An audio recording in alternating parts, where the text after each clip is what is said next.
Hey everybody, what's up and welcome back to today's video guys. And today guys, I'm going to go ahead and be showing you how to go ahead and create a website for yourself on Hostinger.com using their AI website builder. This is a very simple thing to do, so make sure to watch this quick and easy video till the very end, follow my steps correctly so you can make sure that this works the same for you and you can do this yourself. But yeah guys, let's get straight into it.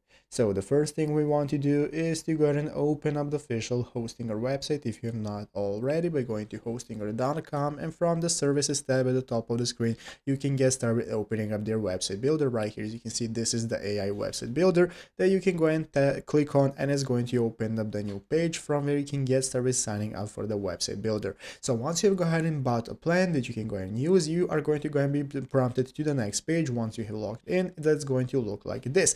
This is our age panel where at the left side of the screen we can find all the sections we can go ahead and access to get started with generating our website. And here we have the websites tab. As you can see, currently I'm on a free plan trial, so I cannot create more than one website, but if you have a premium plan you are going to be able to create as many as you want. I have already created my one, so it's going to look like this once you open it up and you have created your website with a prompt. It's going to look like this. From the left side of the screen you can find all the sections that you can use for managing your website, such as the AI tools, you have the image generators, you have the sections right here you can manage, and so on. And that is how to get started editing it. If you need any more help, as you can see, you have the Ask Cody option right here that's going to enable you to ask them anything what you want to create within the website, and that's how to get started. So I hope this video was helpful.